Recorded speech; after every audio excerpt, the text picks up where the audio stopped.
Fala aí, pessoal! Todo mundo feliz por assistir a aula no final de semana? Imagino que sim.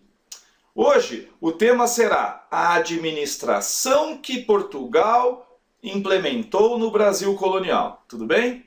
É bem simples. Mas antes de começar, vou tentar aqui uma sugestão de um colega de vocês.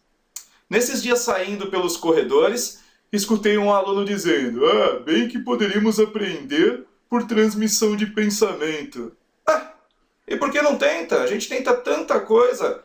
Não tem as metodologias ativas que eu estou tentando apresentar para vocês? Por que a gente não tenta essa metodologia de transmissão do pensamento sugerida por um colega?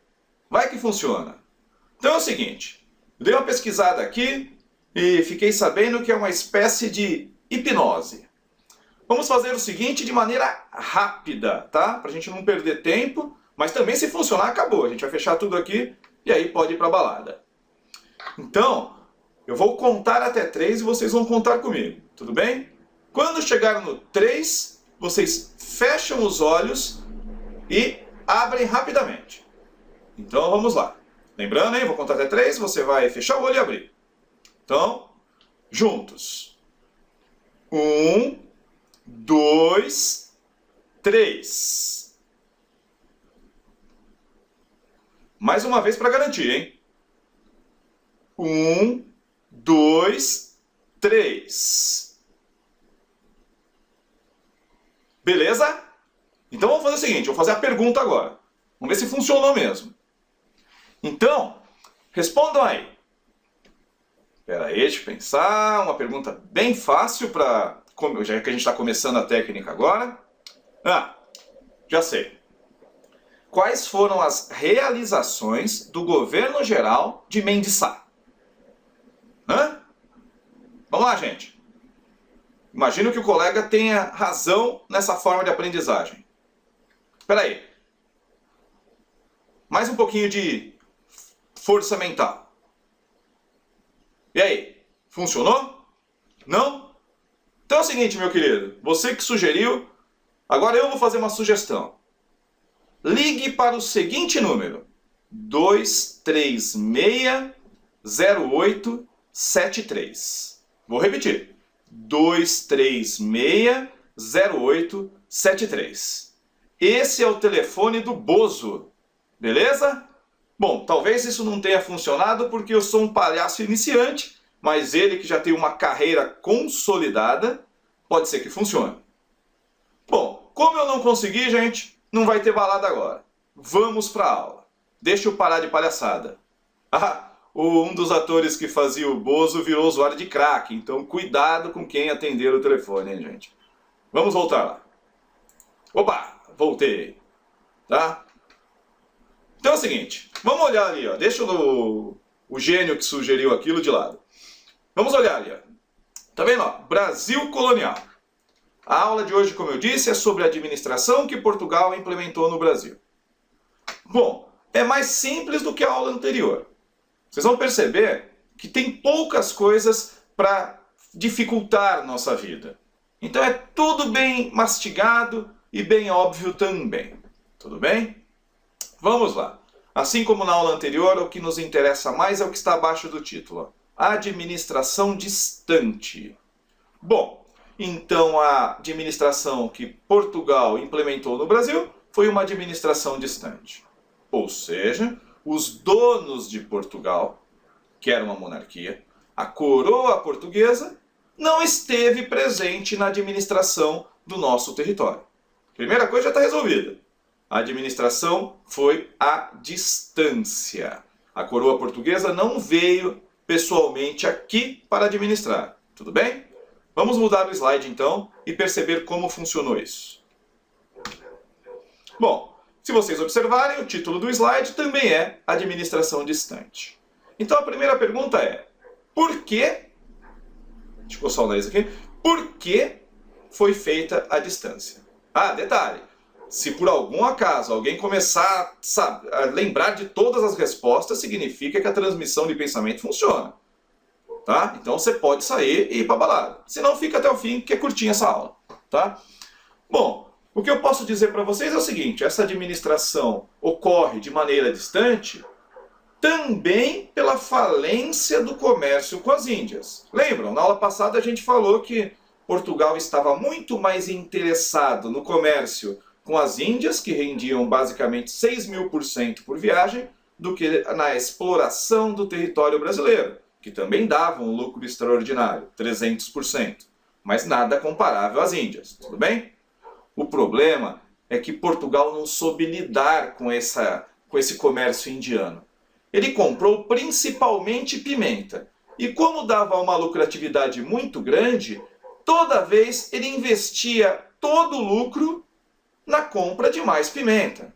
Isso fez com que os produtos levados por Portugal para a Europa fossem em excesso, causando uma queda acentuada dos preços e uma dificuldade do pagamento das navegações.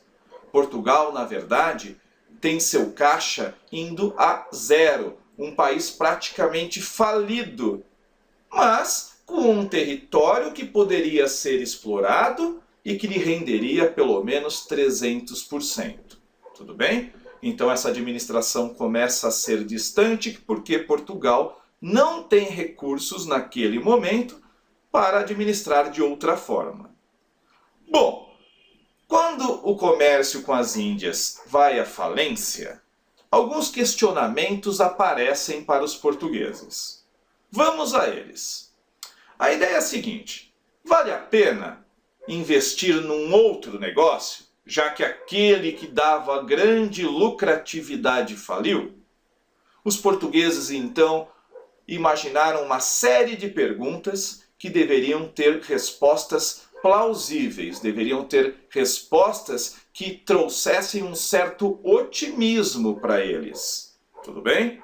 Caso alguma mostrasse implicações ou obstáculos, eles simplesmente, demos azar, eles não teriam vindo para cá.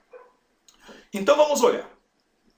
A primeira delas é: o que há de vantajoso nesse novo mundo? O que tem no Brasil que pode me trazer lucratividade além do pau-brasil que eles já estavam explorando? Lógico que o grande sonho português era encontrar aqui no Brasil metais preciosos. Eles vão encontrar, mas 100 anos depois, tá? De início não. Mas eles viram algo importante. Então anota aí. A administração portuguesa começa a se formatar através da descoberta de que o solo brasileiro e o clima tropical eram vantajosos para a economia portuguesa. Então a resposta, o que há de vantajoso nesse novo mundo, para os portugueses era solo fértil, clima tropical. Tudo bem? A gente já sabe, né? Vai ter uma rica agricultura. Então, qual deverá ser o projeto colonial? O projeto colonial será um projeto agrícola, uma exploração dessa atividade. Tudo bem? Mas, sabendo disso, que o solo é fértil, o clima é propício, que utilizaremos a agricultura, vamos plantar o quê? Bom, Portugal já tinha uma experiência fabulosa no plantio de cana-de-açúcar. Eles faziam esse tipo de plantação lá nas suas ilhas atlânticas, Cabo Verde, Açores e Ilha da Madeira. E percebiam que a lucratividade trazida por esse produto era gigantesca também. E então pensaram, por que não trazer essa nossa experiência para o Brasil? Tudo bem? Então vai ser o solo, o clima, o projeto é agrícola e a cultura implementada será da cana-do-açúcar. Beleza? Já respondemos 3. Agora o problema mais difícil para eles. Eles não têm um centavo no bolso. Eles não têm um peso no bolso. Hoje seria euro, né? E hoje eles têm menos ainda. Mas, seguindo. Como investir no projeto? Aqui vem a maior sacada. Os portugueses resolveram transferir para terceiros todo o investimento. Olha só, como eles foram espertos. Eles entrariam com as terras que não eram deles, uma vez que eles estavam tomando dos nativos, com a função da exploração para nobres portugueses, que chamaremos aqui de particulares, e sugeririam que os holandeses, maiores banqueiros da época, financiassem o projeto. Inteligentes, não? Eles entrariam com as terras que não eram deles, passariam para os particulares a administração e contariam com o dinheiro holandês. E o pior de tudo, que funcionou exatamente dessa forma. Dá até para entender os particulares administrando. Mas vocês podem estar pensando, o que os holandeses vão ganhar com isso, dando dinheiro para Portugal? Bom, Portugal ficaria responsável por conduzir o plantio e a colheita da cana-de-açúcar. Então ficaria com a produção. Já a Holanda ficaria com a parte mais rentável. Ficaria com o transporte e o refino do açúcar. Tudo bem? Só para ter uma ideia, esse transporte e refino do açúcar representava, em média, 80% de toda a lucratividade conseguida com esse projeto. Ah, professor, mas aí Portugal ficaria só com 20%? Para quem não entrou com nada, está ótimo, não é? Imagina, você entra numa parceria com alguém, não dá nada e ainda fica com 20% do lucro. Todo mundo queria um projeto desse tipo, tudo bem? E aí, a última situação a ser resolvida. Quem irá trabalhar? Essa aqui não é a mais importante de todas para solucionar o problema, mas é muito importante para os vestibulares, porque é um tema sempre abordado. Qual é a mão de obra? Bom, vocês já sabem. Será que é a transmissão de pensamento? Bom, é a mão de obra escrava sim. Mas anote aí. Era uma mão de obra escrava tanto negra quanto nativa. Tudo bem? Então elas coexistiram. Com o tempo, a mão de obra nativa foi sendo substituída pela mão de obra negra. Ambas escravas. Tudo bem? Bom, por que os nativos foram substituídos? Primeiro ponto, tinha muito a ver com a relação que eles tinham com as doenças. Então, eles não tendo anticorpos necessários para o contato com a civilização europeia, muitos deles acabaram sendo dizimados por doenças. Um outro fator é que várias tribos guerreiras foram dizimadas em guerras e outras fugiram para o interior do nosso território.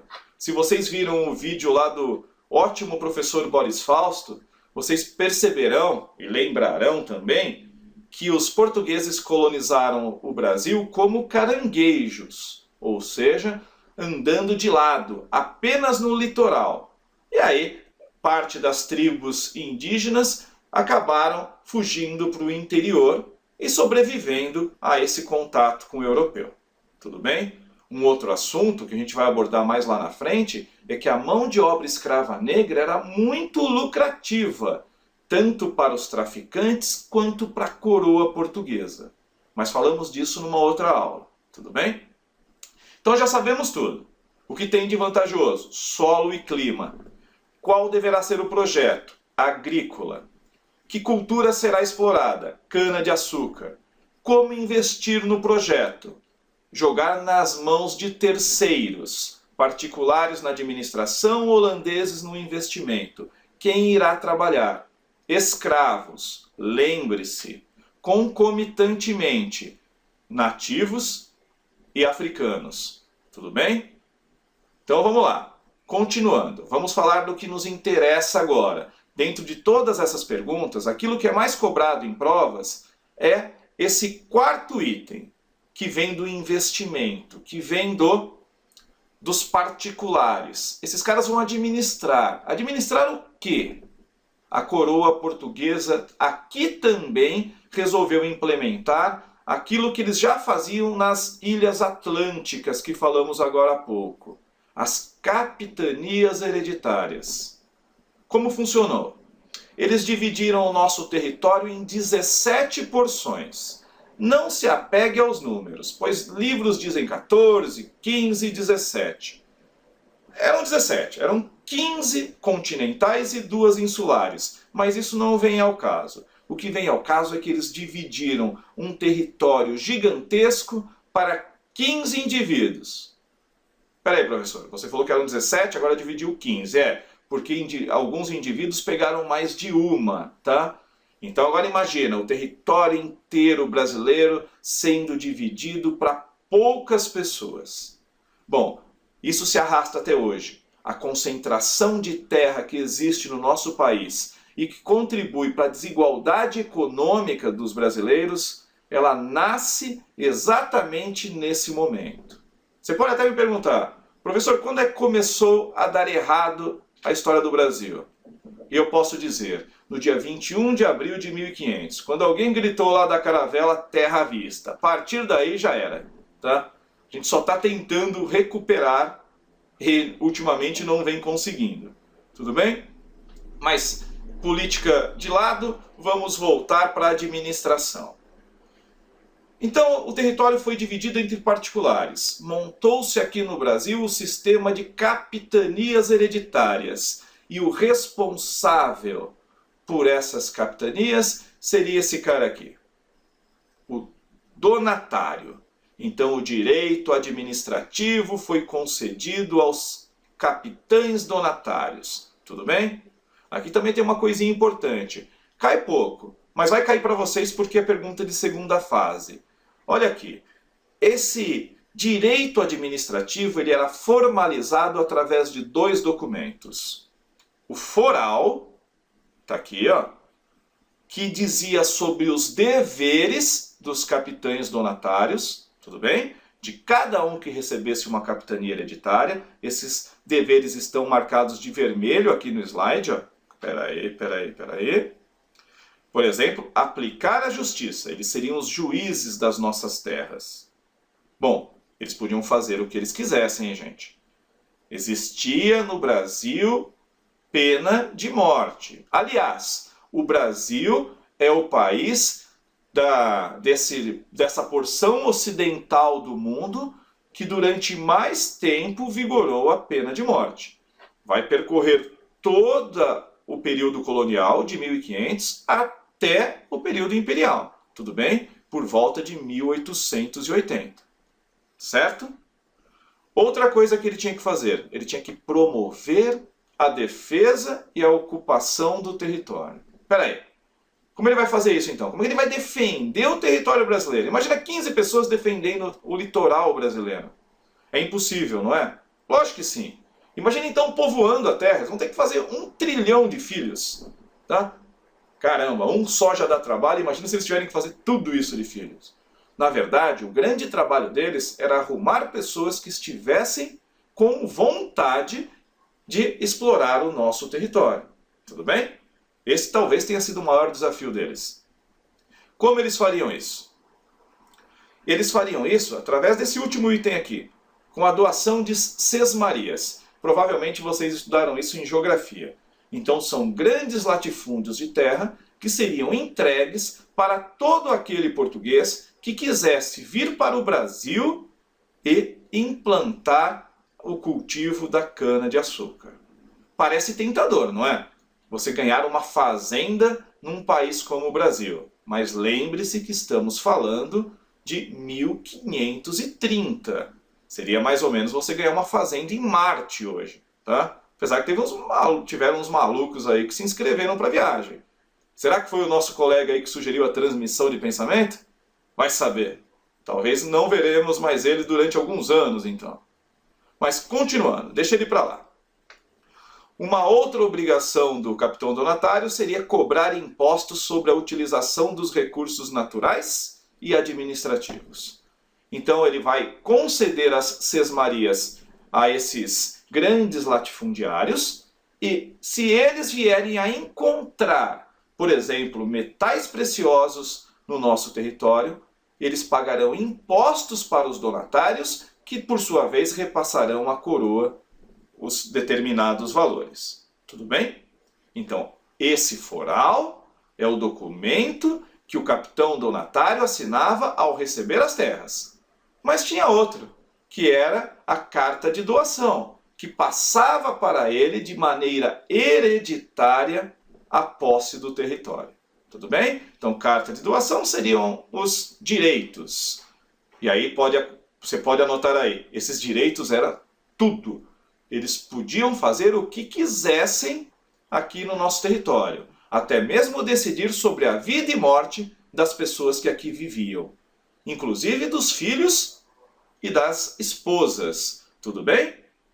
Bom, ele só não podia determinar a morte de um outro nobre, de um outro capitão donatário. Ok? Vamos continuar então. Do lado aqui tem o mapinha da divisão. E aí me esqueci de um ponto muito importante. Essas capitanias, dá para imaginar, ficavam longe da Europa. E sem a atuação do governo, como já vimos que era a distância, elas praticamente não prosperaram. Uma era muito distante da outra, nativos que eles chamavam de hostis, mas que simplesmente queriam defender seus territórios, os atacavam. Não existia nenhum investimento português que os auxiliassem.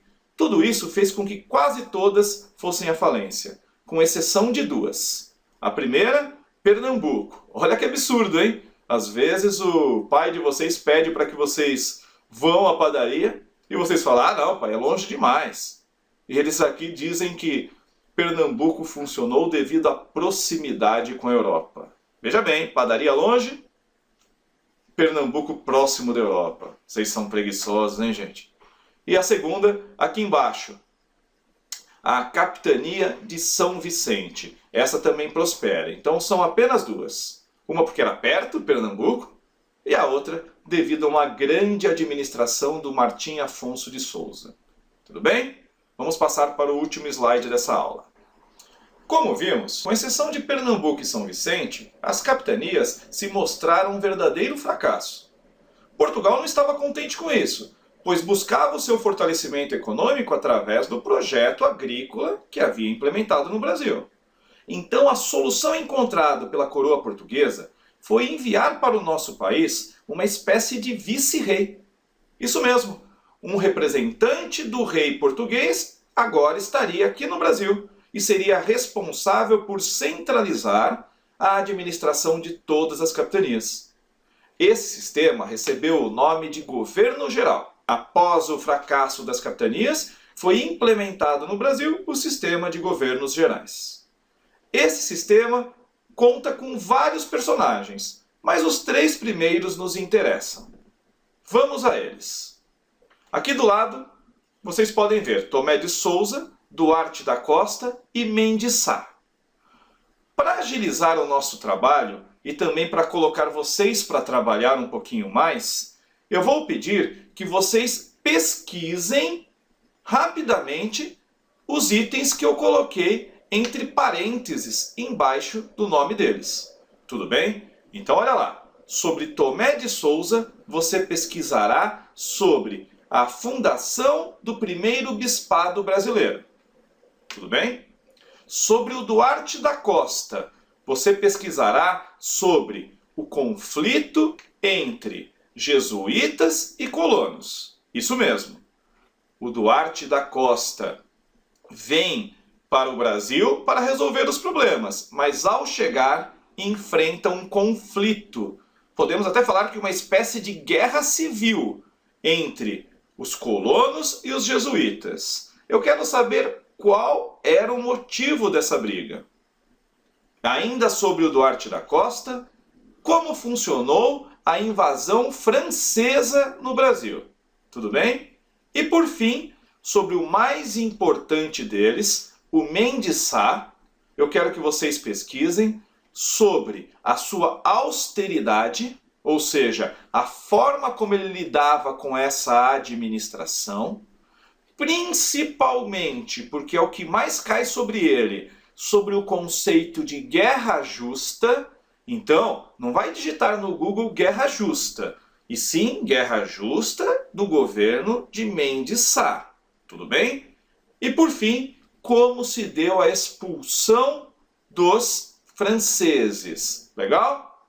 Para terminar a aula, vamos falar sobre um conflito que existia entre os governadores gerais e os indivíduos que administravam as câmaras municipais. É bem simples. O país foi formado, se vocês lembrarem, com as capitanias hereditárias. Então os donatários distribuíram sesmarias para os grandes latifundiários. Esses caras tiveram que sobreviver com a sua própria condição. Foram abandonados à própria sorte e tinham que trazer lucratividade para a coroa portuguesa. Como os portugueses não estavam contentes com aquilo que chegava em seu país, eles mandaram para cá o governador-geral, que a partir daquele momento seria a lei no território e passaria a interferir na administração local. Evidentemente que aqueles que já haviam passado por várias penúrias e sobrevivido a essas intempéries do Novo Mundo, acabavam rejeitando a maior parte desses mandamentos, dessas leis vindas do governador-geral. E isso também contribuía para atrapalhar a administração colonial portuguesa. Beleza? Terminamos por aqui e daqui a pouco nos vemos numa outra aulinha. Até!